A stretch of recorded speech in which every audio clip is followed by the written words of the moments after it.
Bonjour à tous, c'est Florian d'IT Connect. Alors dans cette vidéo, nous allons mettre en place un reverse proxy HTTPS à l'aide du logiciel HAProxy sur un pare-feu pfSense. Et pour couronner le tout, nous allons gérer directement sur le pare-feu pfSense, donc sur le reverse proxy HAProxy, la génération automatique d'un certificat SSL via Let's Encrypt pour le domaine itconnect.tech, donc qui sera hébergé et géré sur nos deux serveurs web derrière le reverse proxy. Alors je vous rappelle que grâce au reverse proxy, les clients distants vont se connecter directement sur le reverse proxy et c'est lui qui va jouer le rôle d'intermédiaire, le rôle de relais vis-à-vis des serveurs web qui sont derrière. Moi j'en aurai deux dans le cadre de cette démo, mais je pourrais en avoir qu'un seul, voire même beaucoup plus, et aussi gérer beaucoup plus de sites différents. Là j'en ai un seul également.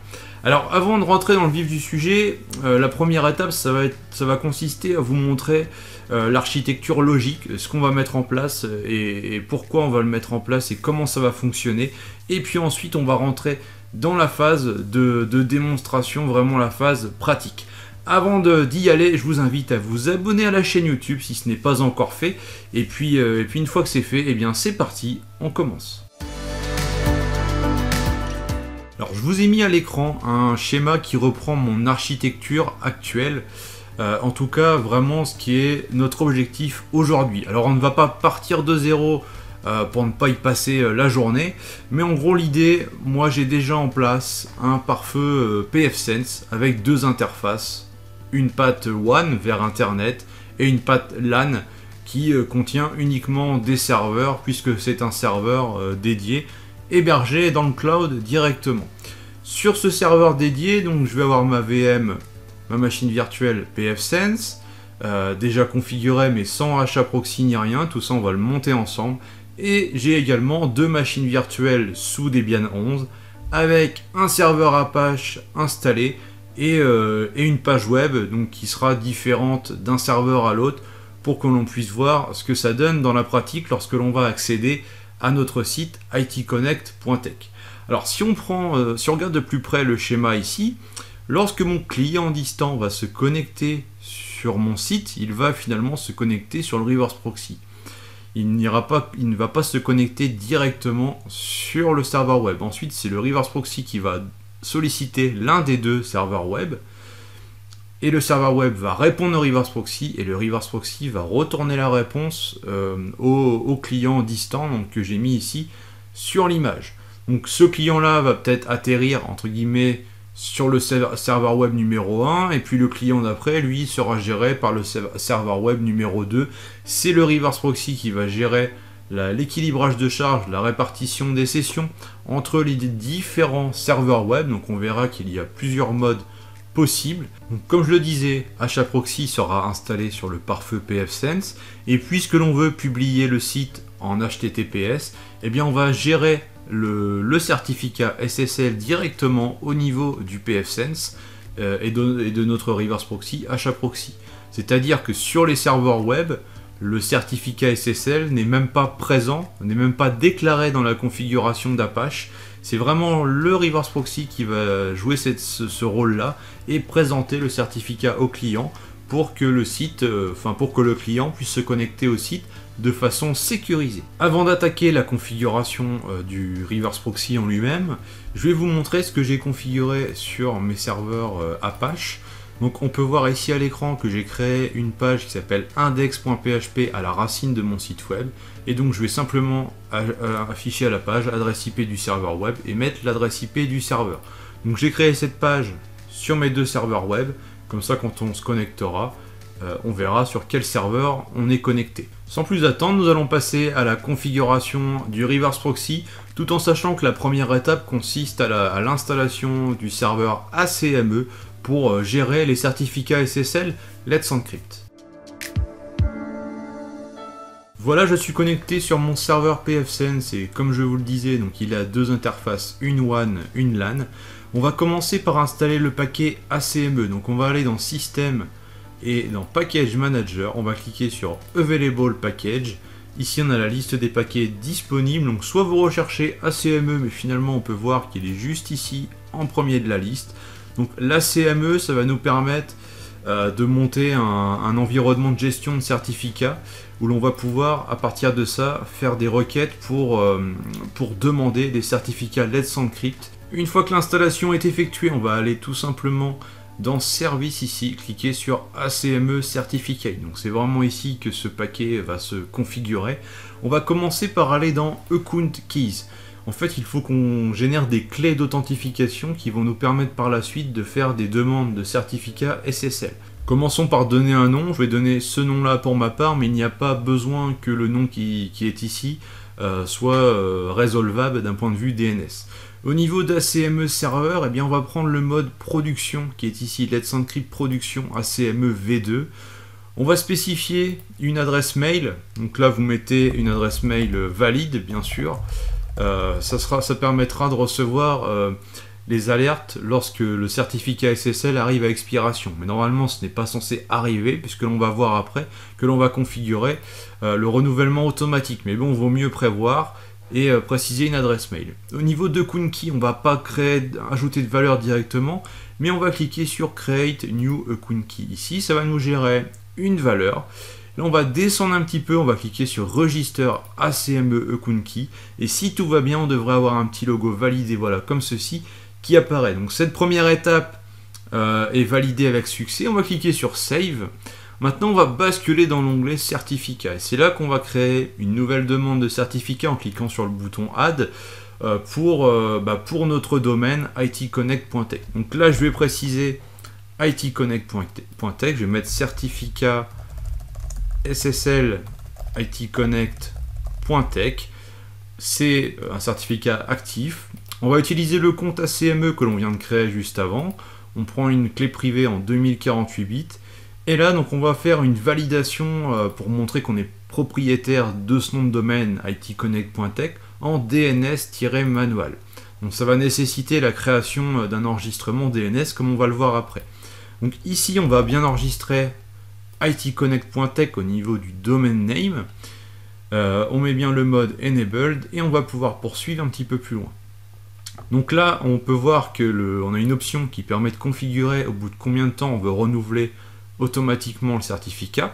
Par défaut, c'est 60 jours, tout en sachant qu'un certificat Let's Encrypt est valide 90 jours par défaut.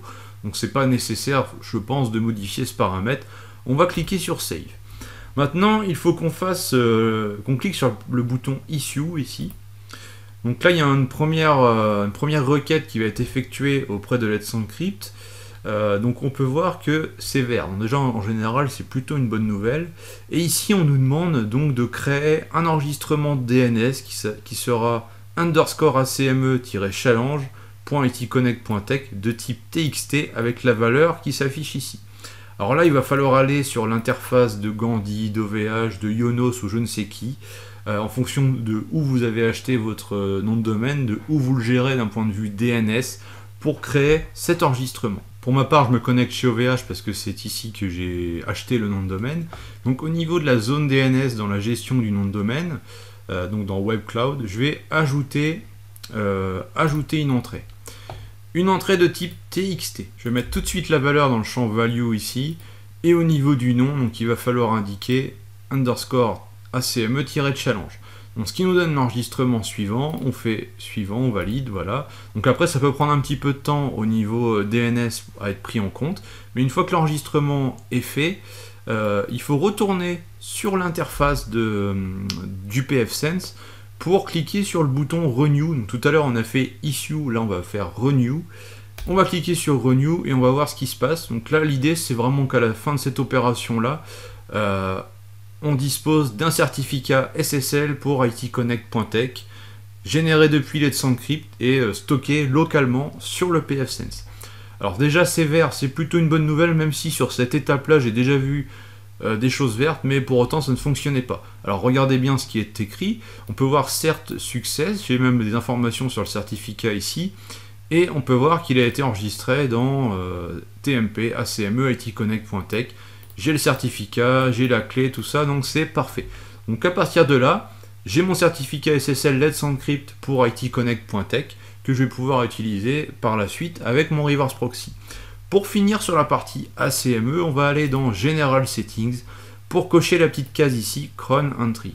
Ça va permettre de créer une tâche planifiée sur le pare-feu pfSense pour renouveler automatiquement le certificat de itconnect.tech au bout de 60 jours, donc avant qu'il arrive à expiration. Comme ça, on a un certificat SSL qui va être géré en totale autonomie au niveau du reverse proxy. Maintenant, nous allons passer à l'installation du paquet HAProxy et à la configuration du reverse proxy. La première étape consiste à installer le paquet HAProxy. Donc comme tout à l'heure, on va dans Package Manager, dans Available Package, on va rechercher HAProxy, on fait Enter. Là, on prend bien cette version-là, pas la version développement. Donc on prend celle-ci, on clique sur Install, on confirme. Donc là, ça va prendre quelques secondes à s'installer sur notre pfSense. Et une fois que c'est fait, on va voir qu'il y a une nouvelle entrée qui est apparue dans le menu Service ici et qui se nomme HAProxy. Alors au niveau d'HAProxy, on peut voir que ça se découpe en plusieurs parties. Tout d'abord, on va aller dans la partie Settings pour configurer HAProxy. Alors moi, je vais avoir quelques valeurs qui vont déjà être pré-renseignées parce que j'avais déjà installé le paquet pour tester ma conf et tout ça, et donc il a dû garder en mémoire certaines options, mais je vais faire comme si tout était de 0. Donc quand vous allez arriver de 0, déjà cette option-là, elle sera décochée. Ensuite, il faudra définir le nombre de connexions maximales par processus, tout en sachant que par défaut, il va démarrer un seul processus, comme on peut le voir ici. On peut voir à droite que 1000 connexions, ça va consommer 48 mégas de RAM. 1000 connexions, ça commence déjà à faire pas mal. Donc après, tout dépend du site qui est derrière. Vous pouvez ajuster cette valeur avec le temps. Alors, on va ensuite descendre dans la page. Là, vous allez définir le port 2200, qui est le port par défaut, qui va permettre d'avoir accès à des statistiques. Donc on verra ça à la fin du tuto, des statistiques liées à HAProxy, notamment pour voir l'état de nos serveurs web ou des choses comme ça. Cette interface est accessible uniquement en local, donc via l'HAProxy lui-même, et on verra qu'on retrouve les statistiques dans l'onglet Stats qui est ici. Donc on va mettre le port 2200. Vous pouvez aussi définir une valeur en secondes pour que la page se rafraîchisse automatiquement. Par exemple 10 secondes, comme ça toutes les 10 secondes, la page de statistiques va se rafraîchir toute seule. Ensuite, on descend, il n'y a pas forcément nécessité de modifier tous les paramètres. Alors c'est vrai que comme c'est en mode graphique, tous les champs sont déjà présents. Vous allez voir tout au long de la configuration, il y en a énormément parce que HAProxy est un logiciel très performant, très complet avec beaucoup d'options. Moi, je vais vraiment me concentrer sur l'essentiel pour faire une bonne configuration et qui fonctionne. Mais je vous invite ensuite à regarder tout ça à tête reposée. Et là, on va choisir une taille de clé Diffie-Hellman, donc de 2048 maximum. Donc c'est la valeur recommandée et surtout, ça évitera qu'on ait un avertissement au moment de la validation. Donc voilà pour ça. Donc je vais laisser moi le HAProxy activé dès maintenant, mais vous pouvez l'activer qu'à la fin, une fois que la configuration sera prête. On clique sur Save. Une fois qu'on valide les options, avec Save, il faut appliquer en cliquant sur le bouton qui est ici. Tout le temps que les changements ne sont pas appliqués, même si c'est sauvegardé, en gros, c'est pas encore en production. Maintenant, on va passer à la configuration de l'HAProxy et donc du reverse proxy. Ça va se découper en deux parties, le front-end et le back-end. Le back-end, c'est tout ce qui est en second plan, on va dire. Donc ça va être nos serveurs web. Si on reprend le schéma de tout à l'heure, c'est en gros ce qu'il y a derrière le reverse proxy. Donc là, ça va être toute la configuration des serveurs web. Donc c'est là qu'on va les déclarer. C'est ce qu'on va faire en premier. Et la partie front-end, c'est vraiment ce qui est en frontal. Donc c'est un peu le reverse proxy en lui-même pour configurer son comportement. Par exemple, on va dire, quand tu reçois une requête à destination de itconnect.tech, il faut orienter vers tel backend, donc vers tel pool de serveurs web. Voilà un petit peu l'idée. Donc on va aller dès maintenant dans l'onglet backend et on va cliquer sur Add. Donc là on va rentrer déjà dans une grosse partie de la configuration. On va nommer ce backend itconnect.tech puisque on va déclarer ici un pool de serveurs, le pool de serveurs web associé à itconnect.tech. Nous avons ici la serveur list, donc c'est la liste des serveurs que l'on va ajouter dans le pool. Donc on va ajouter une nouvelle entrée qui sera active. Donc c'est vraiment un serveur actif. On aura nos deux serveurs actifs on n'a pas de serveur actif et un serveur de backup par exemple, ce qui pourrait être le cas en jouant sur les modes ici. On va nommer ce premier serveur Debian-11, parce que c'est le nom de ma machine, c'est pas très original mais c'est comme ça. Et on va choisir au niveau de l'option Forward to adresse plus port. On va en fait faire suivre les connexions vers Debian 11 vers son adresse IP sur un port spécifique. En l'occurrence, son adresse IP c'est celle-ci et le port c'est 80 parce que le serveur web est configuré en HTTP au niveau de mon serveur Debian 11. Mais ça n'empêchera pas le site de fonctionner en HTTPS puisque c'est HAProxy qui va jouer ce rôle-là. Au niveau des options ici, c'est pas nécessaire de les configurer compte tenu de la configuration qu'on met en place. On va ajouter une autre entrée pour le deuxième serveur web. Donc lui il s'appelle srv-web. On va lui mettre son adresse IP, donc c'est la même mais en .20 si vous vous souvenez, en .120 pardon, si vous vous souvenez le schéma que j'ai mis au tout début. Et là lui c'est pareil, c'est un serveur web sur le port 80. J'ai déclaré mes deux serveurs web. Ensuite, on a la partie Load Balancing Option. Donc c'est là qu'on va pouvoir choisir le mode de répartition de charge entre les différents serveurs. On a le Round Robin qui est vraiment le mode classique, donc c'est un algorithme spécifique, mais c'est un petit peu grossièrement du chacun son tour, si on peut dire ça. On a le principe du moins de connexion, donc c'est le serveur qui a le moins de connexion à l'instant T qui va recevoir la nouvelle demande entrante d'un client. Donc tout ça, pour tout ça, HAProxy va se baser justement sur les statistiques que l'on va voir après. Donc on va laisser sur le mode par défaut, comme ceci. Au niveau de la partie ACL, on va rien définir de particulier non plus. On va s'intéresser à la partie Health Checking. Au niveau de Health Checking, ce qu'il va falloir faire, c'est choisir une méthode que le reverse proxy va utiliser pour s'assurer que nos différents serveurs web sont toujours en vie, on va dire.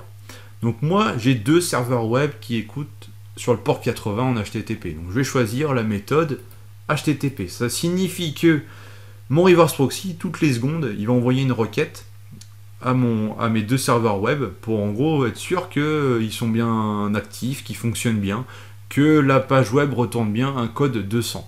Dans le cas où il y a un serveur qui ne fonctionne plus parce que Apache est crashé, parce que même le Linux est crashé ou la machine n'a plus de réseau, ça va permettre à HAProxy de le voir tout de suite et donc de ne plus orienter de connexion vers ce serveur-là, mais seulement orienter les connexions vers le serveur web qui lui fonctionne. Donc là on a la check frequency, par défaut c'est 1000 donc 1 seconde, 1000 millisecondes donc 1 seconde comme je le disais, mais on peut ajuster, on peut mettre 5 secondes ou même un peu plus en fonction de ce que l'on souhaite. Alors ensuite on va descendre encore et on va cliquer sur Save, on va pas s'attarder sur toutes les options. On clique sur Apply pour appliquer la configuration back-end que l'on vient de créer. Maintenant on va s'intéresser à la partie front-end. Sur le même principe, on va cliquer sur le bouton Add. On va ici donner un nom, donc ce sera itconnect.tech puisque c'est pour gérer les demandes entrantes vers ce domaine. Ce sera un front-end qui est actif. Au niveau de l'adresse IP externe, eh bien, ce sera l'adresse IPv4 WAN de mon pfSense. Sur le port 443 par contre, puisque nous on veut que le site web soit accessible en HTTPS, on va cocher l'option SSL Offloading et on va d'ailleurs choisir ici le type HTTP, HTTPS Offloading. Donc ça va permettre, en gros le mode Offloading, ça correspond au principe de recevoir une connexion HTTPS au niveau du reverse proxy, faire en sorte de la présenter en clair, donc en HTTP, au serveur web, et faire l'opération inverse pour le retour, pour que la communication soit sécurisée entre le reverse proxy et le client grâce au chiffrement SSL. L'autre mode SSL HTTPS, là on va vraiment travailler en mode TCP, donc vraiment au mode connexion. On n'est plus sur du mode applicatif, on va dire, on est vraiment sur du mode connexion. Et là on peut pas faire de SSL offloading, donc si on utilise ce mode là, ça nous oblige à utiliser, enfin à héberger le certificat SSL au niveau du serveur web et aussi à configurer le serveur web avec toute la partie SSL, le port 443 pour le HTTPS, etc. Donc nous on va vraiment rester sur ce mode là qui est la configuration optimale. Ensuite, on va descendre, et là on a la partie Default Backend, ACL, Action. Alors l'ACL va permettre de créer des règles. Par exemple, on va dire, si la requête du client contient le nom de domaine itconnect.tech, on va pouvoir réaliser une action. Et l'action, on va la définir ici juste en dessous. Donc nous, l'idée, c'est qu'on prenne une expression host match. Donc l'host, ça va être itconnect.tech. Donc si l'host correspond à itconnect.tech, on va faire une action, et l'action, ce sera redirigé vers nos serveurs web. Donc on noble la règle, il faut donner un nom à chaque règle. Ici, j'ai mis accès site, tout simplement. Et on va créer une action. Au niveau de l'action, on va dire, si la règle est match, on va faire use backend. Donc on va utiliser le backend. Et le backend, ça sera le backend itconnect.tech.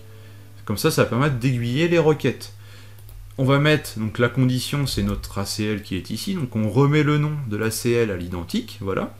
Ici, on peut choisir un default backend. Donc ça va permettre d'orienter les requêtes dans tous les cas vers ces serveurs-là, un petit peu par défaut. Moi perso, je trouve ça un peu dommage, parce que si la requête du client ne contient pas itconnect.tech, il n'y a pas de raison qu'on la redirige vers nos serveurs web.